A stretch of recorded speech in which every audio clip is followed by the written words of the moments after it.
Assalamualaikum, salam sejahtera dan juga selamat menonton Membina Juara, rancangan di mana kami bersama-sama berkongsi pendapat, pengalaman dan juga tips-tips yang dapat membantu ibu, bapa, anak-anak, remaja membina juara dalam diri kita. Sebelum kita kemukakan topik hari ini yang sangat dekat di hati saya, ya, apa-apa sahaja yang ada kena-mengena dengan makanan memang dekat di hati saya. Saya ingin ucapkan selamat datang ke tetamu online kita. Hello Esmir, Anis, juga Puan Linda dan Atika. Terima kasih kerana sudi bersama kami hari ini. Baiklah, topik hari ini adalah nutrisi remaja ataupun nutrition for teens. Tahukah anda antara risiko kesihatan utama di kalangan remaja adalah kekurangan nutrisi, gangguan pemakanan dan juga obesiti. Menurut WHO, pada tahun 2016, anemia kekurangan zat besi merupakan punca masalah kesihatan dewasa kedua tertinggi dialami remaja seluruh dunia. Pada masa yang sama, lebih 1 dalam 6 golongan muda berusia antara 10 hingga 19 tahun mengalami masalah berat badan berlebihan. Dan dengan peredaran masa, didapati makin kurang remaja meluangkan masa di luar rumah, beraktiviti, bersukan dan sebagainya. Hanya 1 dalam 5 remaja mendapat aktiviti fizikal yang cukup dalam sehari. Ya, aktiviti fizikal harus mencukupi juga, okey? Bagaimana kami sebagai ibu bapa dan penjaga boleh bantu pastikan golongan remaja kita mendapat nutrisi yang mencukupi bagi mereka teruskan hidup dengan sihat dan dari situ dengan bahagia. Bersama kita hari ini pakar diet Profesor Madya Dr. Hazrin Abdul Majid.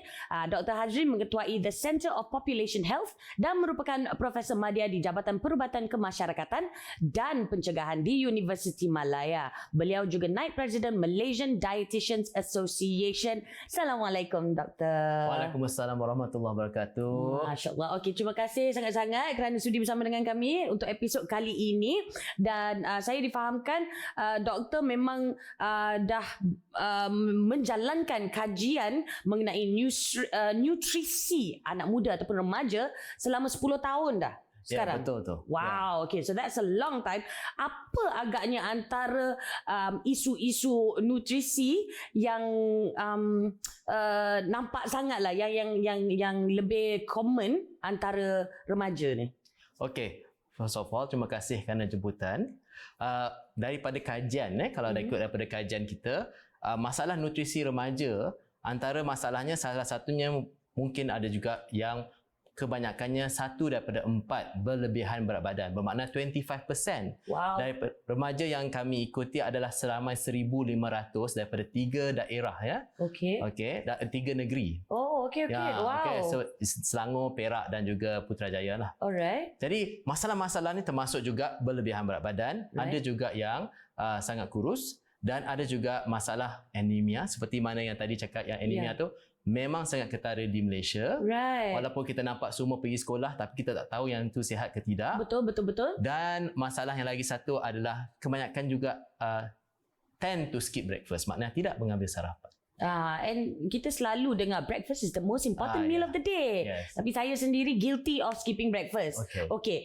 Sebelum kita tanya apa agaknya biggest cause, mungkin boleh terangkan sedikit anemia tu supaya mungkin lebih faham lah, supaya ibu bapa di luar sana lebih faham anemia tu apa. Okay, kalau dalam bahasa mudahnya anemia tu kekurangan dalam darah tu zat besi. I see. Okay. Alright. So dia akan menyebabkan seorang remaja itu untuk lebih lesu dan kita kadang-kadang bila bernafas pun susah. Lepas tu kurang attention, maknanya kurang nak bagi kita punya, bila kita belajar tu susah nak bagi fokus. Jadi kalau ibu bapa yang ada di sini selalu tengok anak tu macam lemah je, kadang-kadang kita tak tahu sama ada dia ni memang lemah tak cukup tidur ke ataupun memang lemah dari segi kualiti makanan yang anak kita dapat. So there is a possibility anemia tu lah. Boleh. Okay. So antara punca yang terbesar lah masalah ini apa dia, doktor? Adakah kerana ibu bapa sekarang ni malas nak bagi makan ke?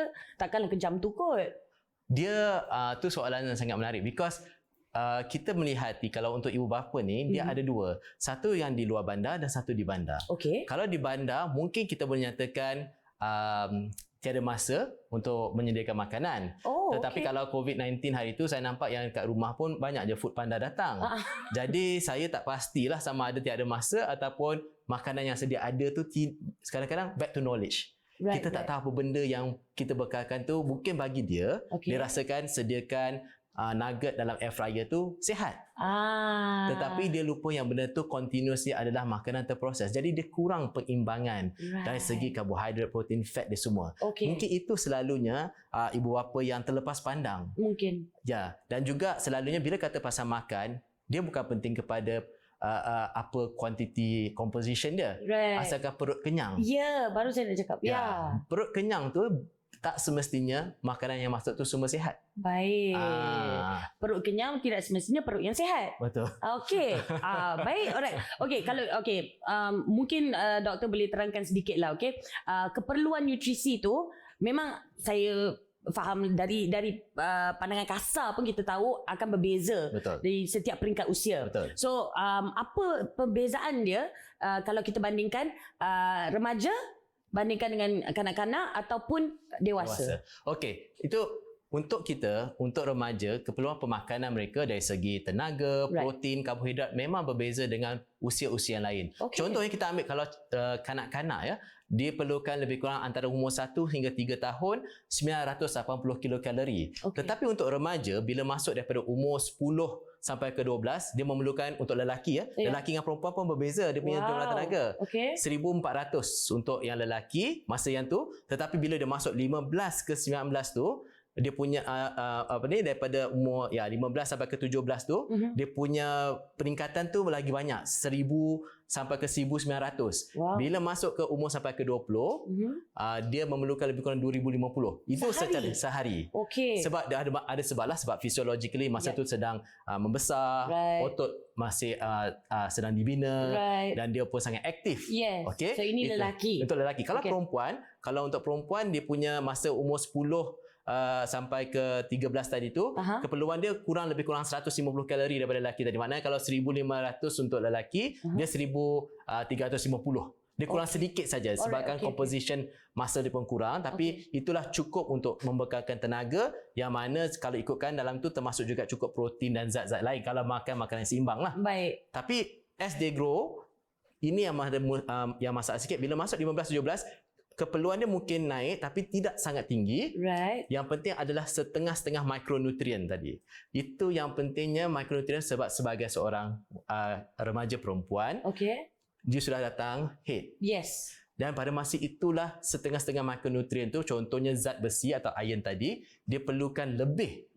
Sangat lebih daripada asalnya daripada umur 10-13. Because you're losing it as well. Betul. So disebabkan itu, bila kita buat kajian, kita screen, ramai parents terkejut bila dia tak tahu pun anak dia memang kekurangan darah. Memang nampak pergi sekolah semua cantik. Tapi memang tak boleh pay attention and lesu and semualah. So, bila berbalik pada keperluan tenaga, berbanding dengan dewasa ni lain. Bila masuk dewasa, dia dah cukup membesarlah katakan. Kadang-kadang lebih besar pun ada. Itu yang bahaya tu. So, bila yang dewasa ni, dia dah mula start to think about dia nak cut down, kalau terlebih berat badan dia nak cut down. So dia kalau dah ambil 1500 ke 1800 berdasarkan aktiviti fizikal dia pun sudah mencukupi. So jadi untuk remaja ni, kalau dalam hidup kita ni ada dua tempoh yang paling penting untuk memastikan tulang kita cukup kuat supaya kita tinggi dan sebagainya. Satu, semasa daripada kandungan lagi sampai usia 2 tahun, yang mana selalunya kita terlepaslah bot tu untuk the maximum nutrition. Betul. Tetapi yang paling penting sekali adalah masa remaja. Masa remaja. So itu memang menitik beratkan perbezaannya dan juga kepentingan nutrisi zaman remaja. Kita akan teruskan perbincangan hari ini sebentar saja lagi. Jangan ke mana-mana, kita berehat seketika, kembali di Membina Juara.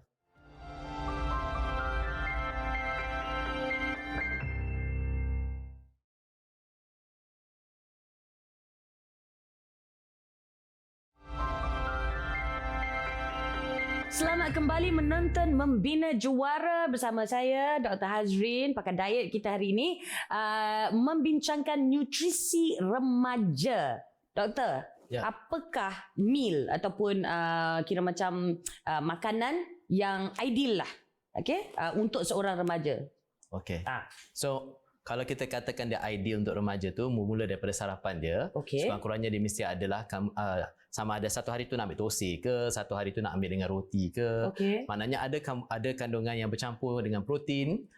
Dan juga ada kandungan dengan cukup fiber. So kalau masakan tengah hari tu, kalau tak nak terlampau rigid kan kita tahu suku-suku separuh tu.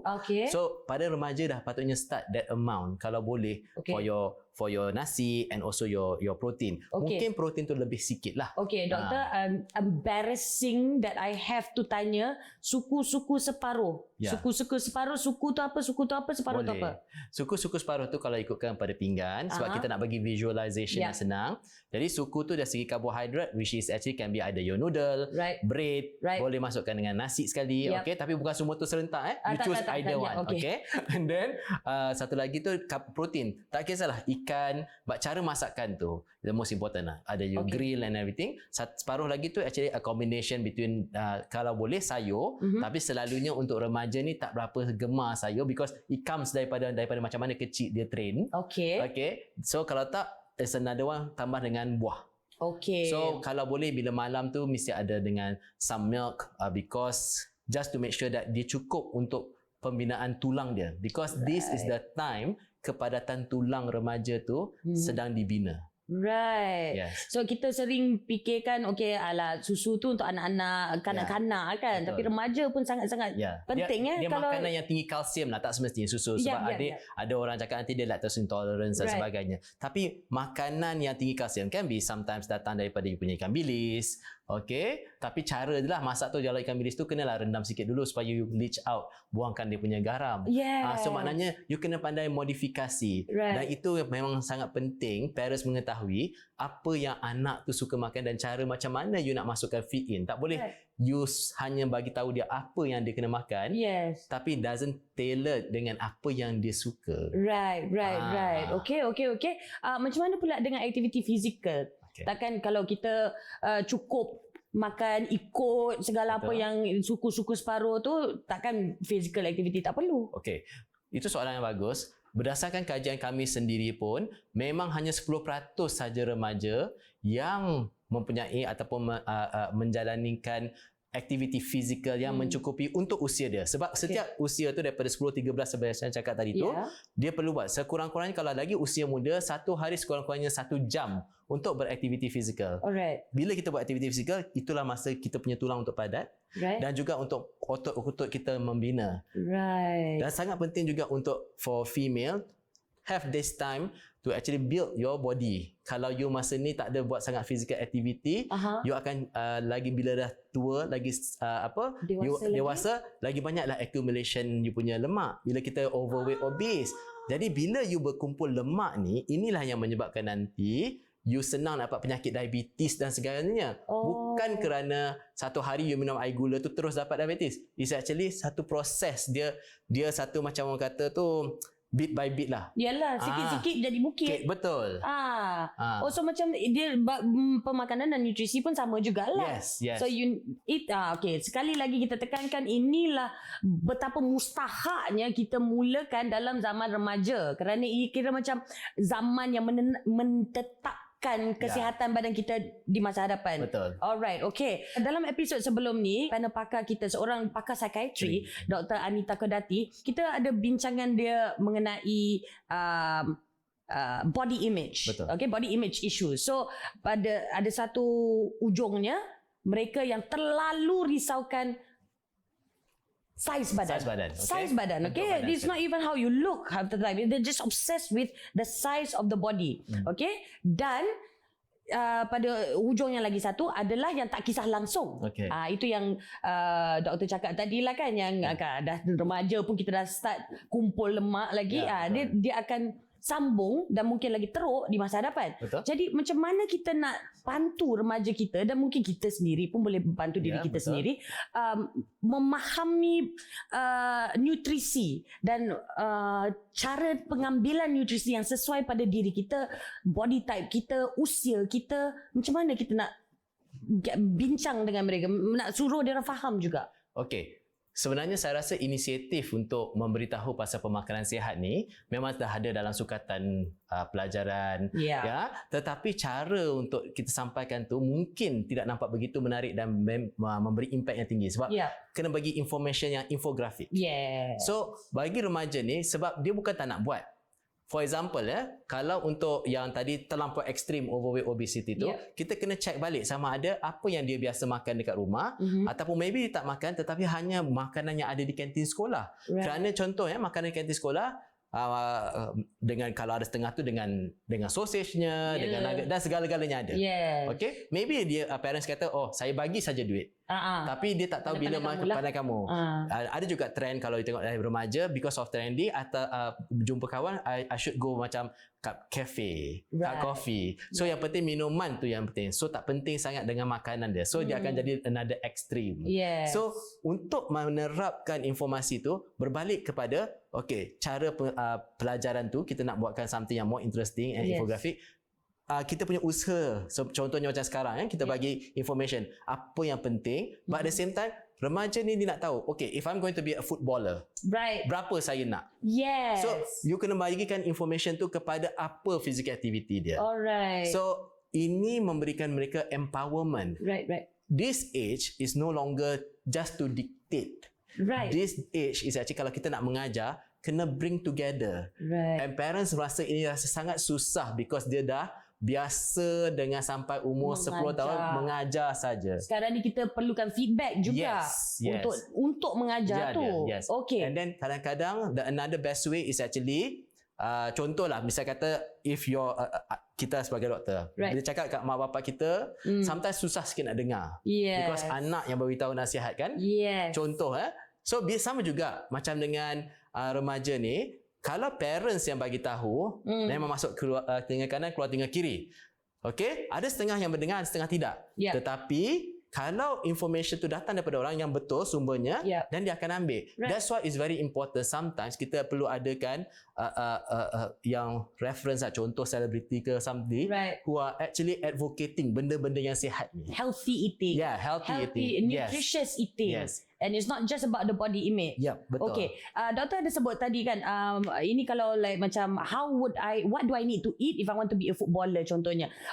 Pada mereka yang mungkin berat badan berlebihan yang memang betul I don't care what I look. I don't care what I look like. I just want to eat. How do we start the conversation with soalan tu sangat bernas sebab kita selalu tengok bila orang yang overweight obese tu dia yang masalah. Kalau mereka ni memang first of all kita tengok balik sukatan apa yang dia makan sebab bila orang punya tanggapan bila you exercise you burn energy. Betul. Saya tak kata benda tu salah.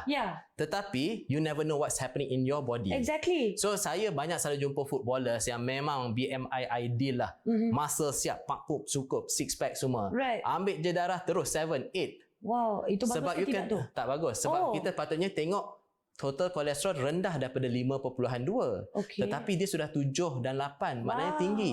Jadi ini adalah realiti yang kita jumpa. Jadi bukan setakat hanya just makanan. Because makanan tu boleh quantity dia. Quality tu yang penting. Betul. Jadi kat sini adalah kalau kita tengok pada tadi footballers tu yang penting adalah sumber protein dan makanan yang rendah lemak dan juga cukup dari segi sebab walaupun you nampak nasi tu macam yalah tengok nasi kan ni mengemukkan contohnya actually bukan nasi tu risau because nasi tu kalau you ambil yang the right beras dan basmati ke semua cukup dengan fiber cukup dengan segala vitamin yang you perlukan jadi benda tu membantu untuk you punya kognitif ke apa benda yang lain untuk cukupkan serat. So adalah setiap makanan tu ada dia punya kelebihan dan there's no one food that is superior for anything lah. Betul. Itu yang selalunya orang akan tertanya perlu ke saya ambil this supplement and everything.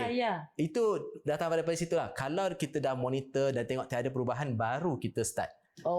Tak semestinya jumpa satu anak je terus bagi. Macam tu lah. So every case should be deal with individually jugalah. Betul. Sebab saya pun ada pernah dengar kadang-kadang kes berat badan yang berlebihan ini ada kena mengena dengan hormon, ada kena mengena dengan sejenis penyakit maybe, yang ada kena mengena dengan usus perut. It's a whole mess. So treat every case individually. Betul. Baik. And siapa lagi yang kenal dengan anak kalau tidak ibu dengan bapa.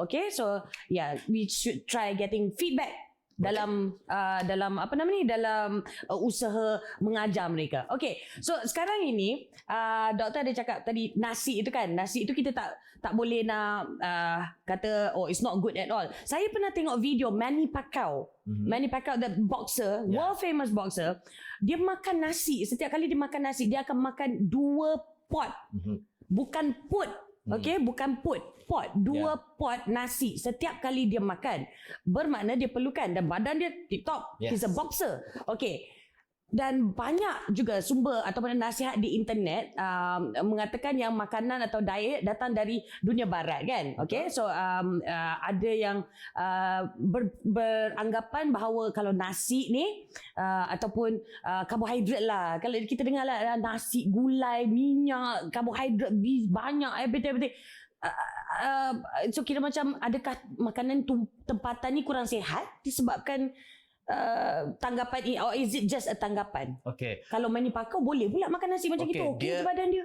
Dia sebenarnya berbalik, it's good to have balance lah kalau you nak ambil nasi ataupun roti, tetapi berbalik kepada tengok pada physical activity you macam mana. Okay. So bukan salah pada nasi, because dalam nasi itu sendiri dia pun ada serat dan everything. Saya suka tu, bukan salah pada nasi. You salah sebab adakah orang yang makan nasi aja? Dia confirm dia akan makan dengan lauk pauk. Betul. Yang isu kat sini adalah dalam nasi tu, contohlah paling senang, dulu nasi lemak you kena kukur parut kelapa and everything. Sekarang beli sendiri kan. Dah beli nasi lemak tu campur dengan ayam goreng, satu rendang, satu sotong. Okey? Itu. Jadi the issue kat situ bukan saja pada nasi. It's actually kawan-kawan nasi tu. Saya nak membuatkan simple kat situ. Jadi, Manny Pacquiao tadi tu, walaupun dia macam tu, dia maintain dia punya physical activity, dia ambil cukup dengan dia punya minuman yang ada kandungan protein. Contoh saya nampak tadi, contoh kalau kita ambil barat ya, salad. Saya nampak semua nak jaga badan, semua ambil salad. Tapi kalau you tengok betul-betul nutrient salad tu, dia sebenarnya water saja, kosong.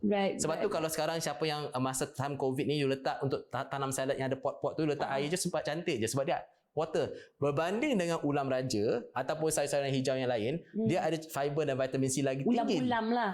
Ataupun semua sayur-sayur hijau kat Malaysia ni, kalau ada setengah tu rasa a bit nak ambil benda yang Malaysia punya, tetapi sebenarnya tidak. Dia punya kandungan vitamin C lagi tinggi. Contoh paling senang adalah jambu.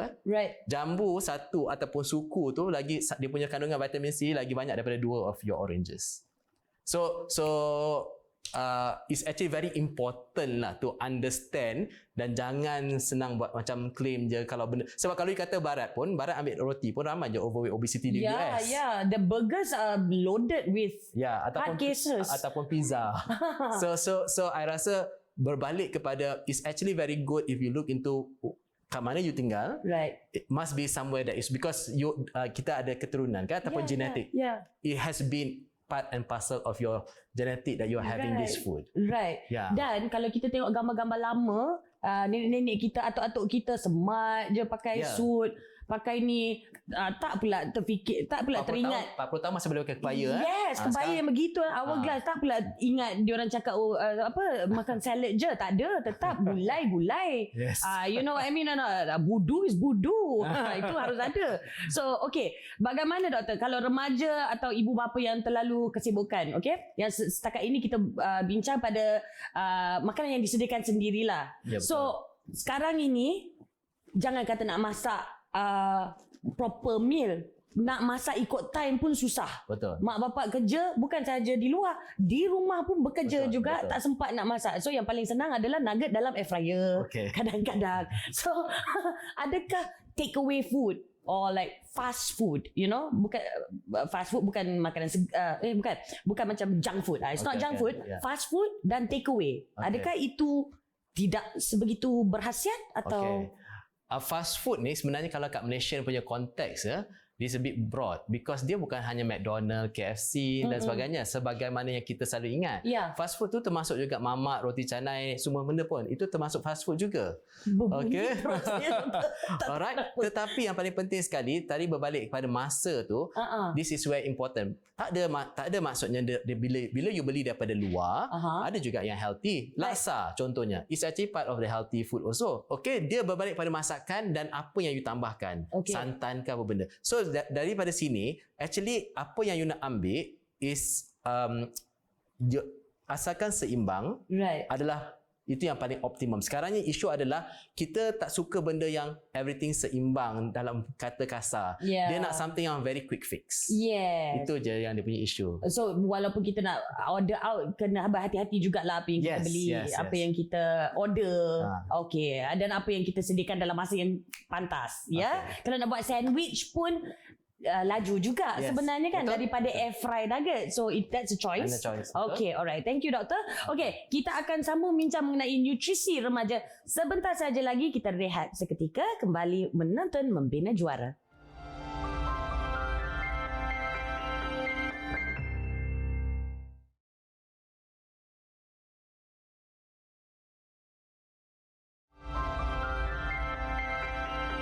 Selamat kembali menonton Membina Juara. Hari ini kita bersama dengan Dr. Hazrin, pakar diet kita, membincangkan nutrisi di kalangan remaja. Okey, dan tanpa melengahkan masa, ayo kita ke tetamu online yang pertama hari ini. Esmir, silakan dengan soalan anda. Terima kasih. So doktor, saya ada satu soalan. Apakah pesanan yang doktor boleh bagi kepada ibu bapa ataupun remaja untuk menyimbangkan makanan segera dengan makanan yang sihat dalam rutin harian remaja? Oh, that's a good question.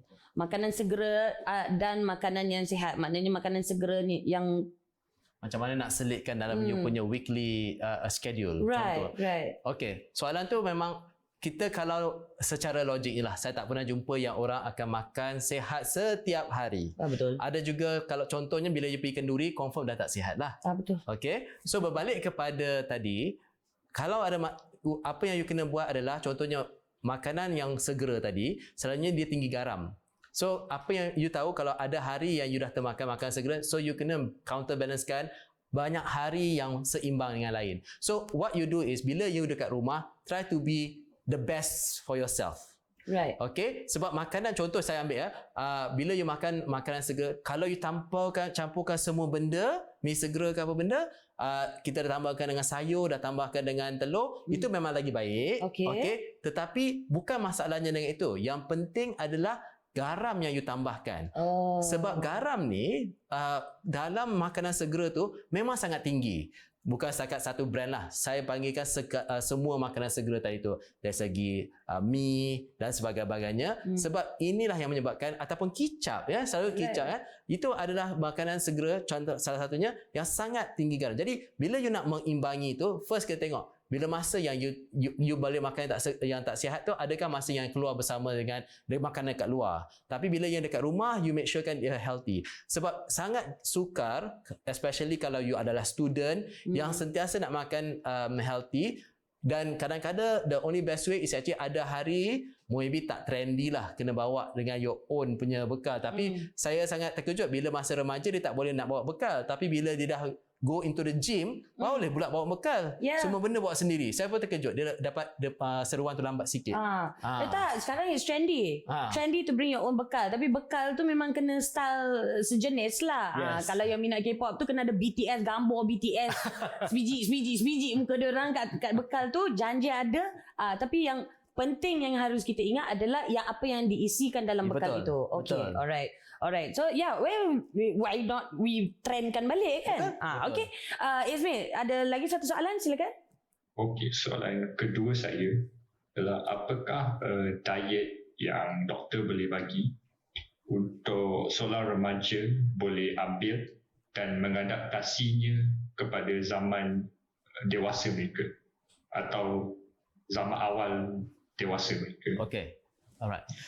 Soalan tu sangat bagus sebab you see untuk remaja ni, kalau dia adalah memang bagi saya lah, remaja rata-rata dia adalah aktif. Okay, kalau dia tak aktif untuk jogging ke, tapi dia suka bersukan dengan kawan-kawan dekat luar, which is fine. Tetapi kalau you nak adaptasi, saya cakap tadi, kalau untuk orang dewasa kita sarankan tadi suku-suku separuh. Tetapi kalau you adalah remaja yang aktif bersukan, saya nak bagi make it simple, kita panggil 1/3, 1/3, 1/3. Ini we call it winning diet. So maknanya 1/3 daripada plate tu adalah protein base you, 1/3 tu adalah sayur ataupun buah you, dan satu lagi adalah karbohidrat you punya base. Tak kisahlah karbohidrat tu daripada noodle ke daripada apa. So kalau you nak kata adaptasi, bila nak masuk kepada dewasa, you senang nak ubahkan dia punya quantity. Tapi tak adalah saya sentiasa cakap mesti makan nasi dan sebagainya, hanya benda macam tu saja.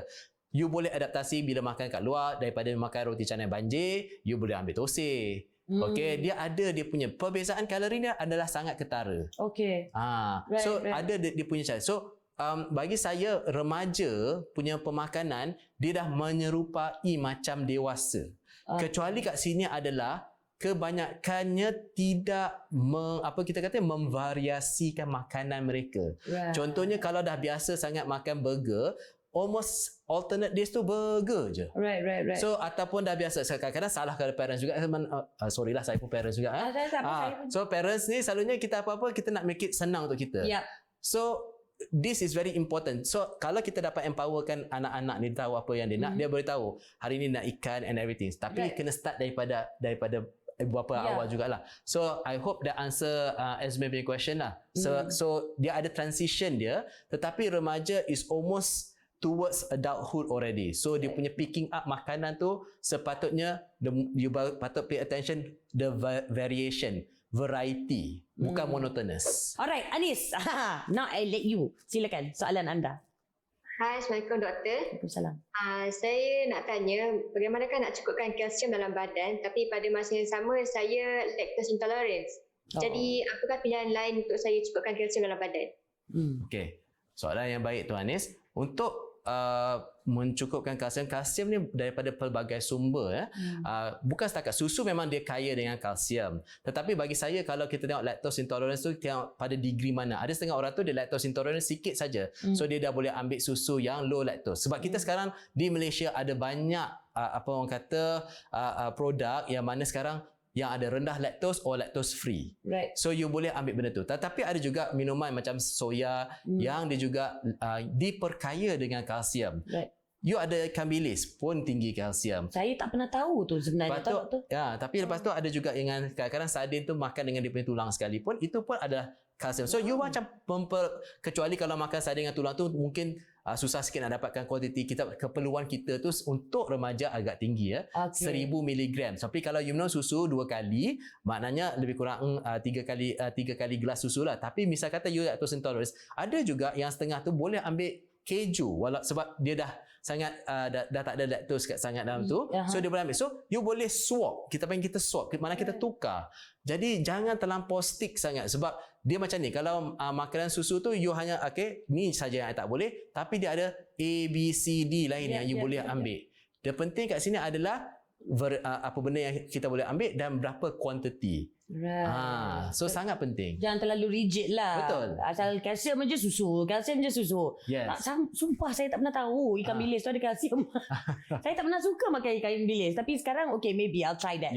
Okay, Anis, ada lagi satu soalan, silakan. Soalan yang kedua saya pula, apakah cara yang terbaik untuk kita mengurangkan gula dalam badan? So gula ni actually kalau pertama sekali yang kita kena kurangkan dari segi minuman. Sebab selalunya orang tak tengok minuman macam contoh lah, paling senang remaja suka bubble tea kalau maybe last year lah kot. Tapi things keep on changing. Benda macam ni memang kandungan gula dia, kalau you tengok composition dia, separuh gelas tu gula. Umpama lebih elok je lah ambil setengah kilo gula tu masukkan, makan macam tu. Tapi sebenarnya kita tak nampak visualization dia. So bila kita cakap pasal gula ni, minuman and then kuih-kuih. Sometimes adalah kuih-kuih tu it's okay you nak makan kuih-kuih manis, tetapi boleh tukar-tukar pada kuih kukus, ada kuih contohnya you punya kuih popia dan sebagainya. Dia ada variety. Siapa yang saya perasan adalah bila pengambilan gula je, the first thing dia ingat tak boleh makan aiskrim. It's not that you tak boleh makan aiskrim, you kena tengok. Sebab sekarang saya kata option aiskrim pun ada yang reduce sugar. So, jadi ada yang no sugar. Yes. Jadi bermakna berbalik kepada kita, sama ada kita ni open untuk try benda baru. Level komitmen kita untuk mengamalkan habit nutrisi yang sihat. Betul. Okey, sambung lagi bincang mengenai nutrisi remaja ini sebentar saja lagi. Berehat seketika, kembali menonton Membina Juara.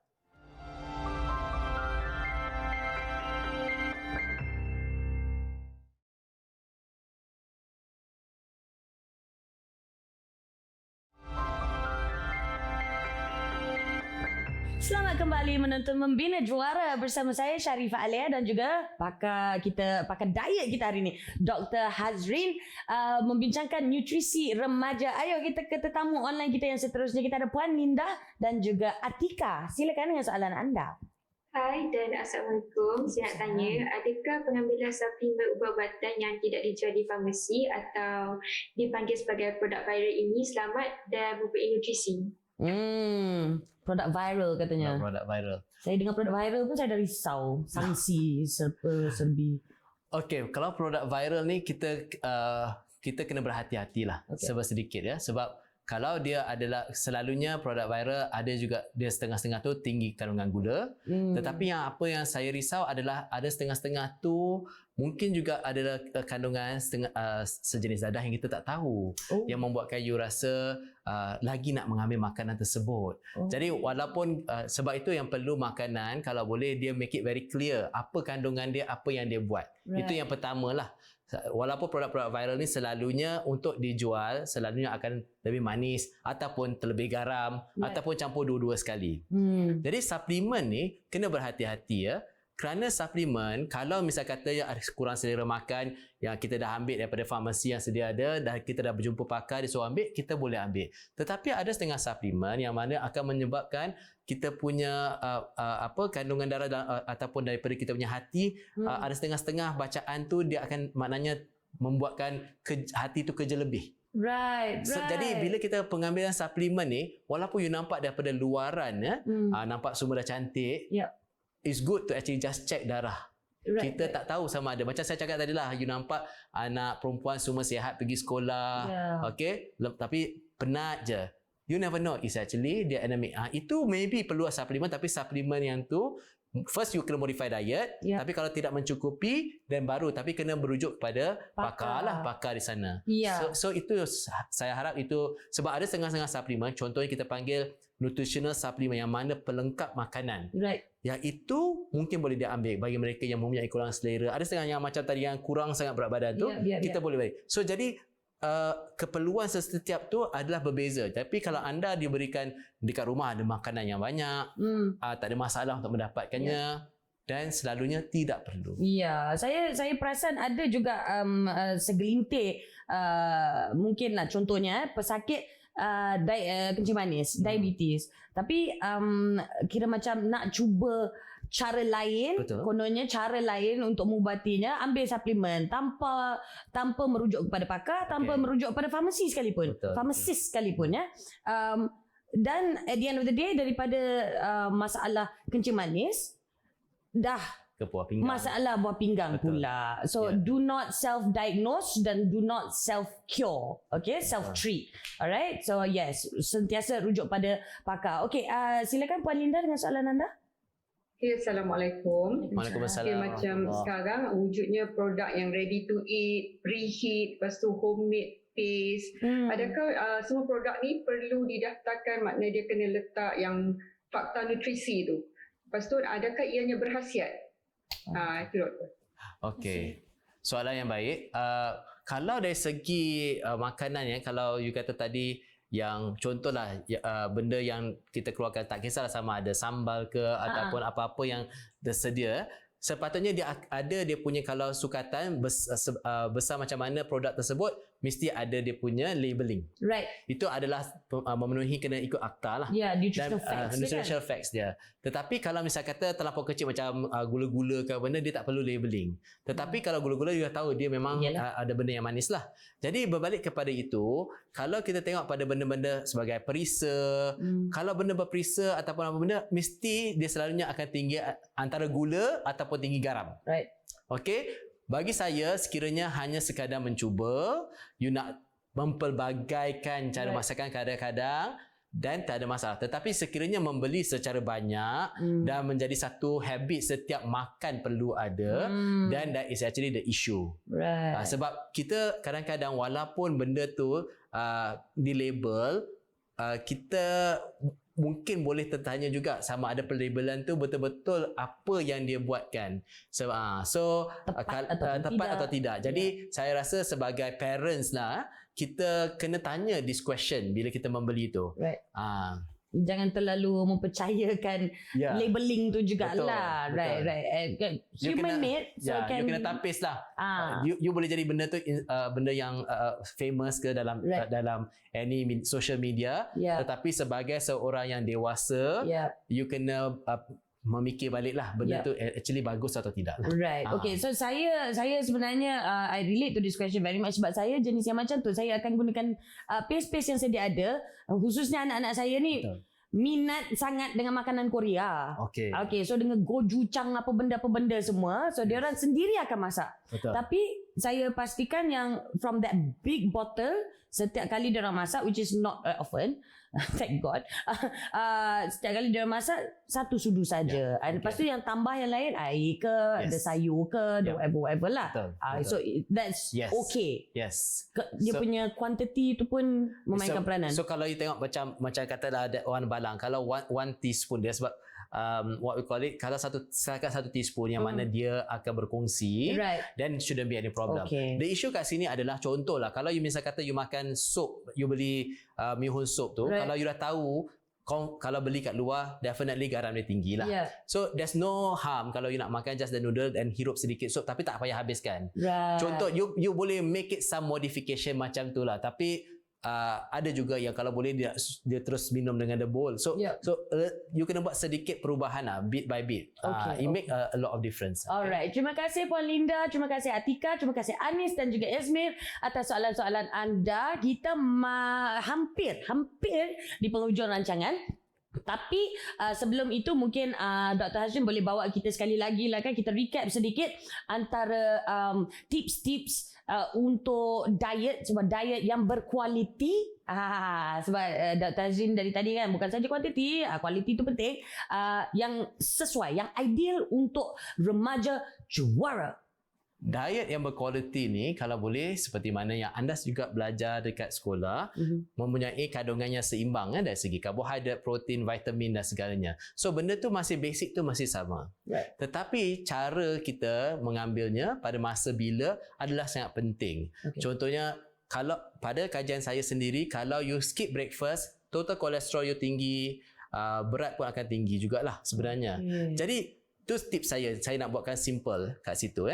Kalau you nak berbalik kepada untuk semua especially pada lelaki lah, pada usia remaja ni, pengambilan protein yang mencukupi ada sangat tinggi, kerana daripada yang kita tahu kajian di Malaysia sendiri, antara lelaki remaja berbanding dengan negara-negara lain, genggaman tangan, maknanya muscle strength dia adalah a bit low berbanding dengan yang lain. So sangat penting dari segi energi dan juga protein yang diambil. So bila berbalik pada quality itu, is actually apa yang you makan. Dari segi protein adalah cukup susu ke, adakah daging ataupun ikan, yang cara masakan dia adakah sentiasa masak lemak ataupun bakar. So you kena ada modification atau rebus. And then you punya, the issue kat sini selalunya bila masuk remaja, kalau you tak berubah daripada kecil tak nak makan sayur, you will never change. And ia akan menjadi satu tabiat yang mana nanti bila you ada family sendiri, anak you pun susah nak makan sayur. So kalau you nampak ada complexity untuk makanan ni, untuk remaja juara ni, you must be able to willing to change. Kalau you boleh cuba, okeylah remaja sekarang suka K-pop kan, you boleh cuba benda yang memang daripada negara lain, topoki lah, segala benda, tetapi kenapa you tak boleh cuba untuk kebaikan diri you sendiri? Itu sangat penting. Saya sebenarnya dengan bangganya boleh mengatakan yang saya dari kecil sampailah sekarang, dan alhamdulillah telah menurun kepada anak-anak perempuan saya yang pra remaja, boleh dikategorikan kambing sebab kita kena ada sayur. Sayur setiap kali makan. Kalau tak ada ayam tak apa, kalau tak ada apa namanya telur ke apa ke, protein ke, kalau lah bisa kata don't feel like it, tak apa, sayur kena ada. For some reason. So terima kasih banyak-banyak Dr. Hazri. It's been so wonderful talking to you, dan kita rasa macam dah bertambah ilmu sedikit. Yang penting adalah gaya hidup yang kita boleh sebenarnya tukar sedikit sebanyak. These habits of ours yang we can break it a little bit, sedikit sebanyak, untuk beri laluan pada habit nutrisi yang baru yang mungkin insyaAllah lebih sihat, bukan sahaja untuk anak-anak, bukan sahaja untuk dewasa, tapi khususnya untuk remaja, kerana seperti mana Dr. Hashim kata, itulah dia zaman ataupun era ataupun that time factor yang paling-paling mustahak, yang paling-paling penting untuk kami dapatkan nutrisi yang seimbang. Seimbang, ya. Right. Okay. Any parting nasihat untuk penonton-penonton kita, Dr. Azrin? So, saya punya nasihat basically, bila you makan, jangan sentiasa rasakan guilty. You bila makan, dalam back of your mind, ada hari yang you akan ter-exceed something. Tetapi, apa tindakan sepatutnya selepas tu, you mesti ada backup plan. Apa for dekat rumah makan macam mana. Sebab there's no way sepanjang 1 bulan, you hanya akan makan benda yang sama ataupun makan yang healthy.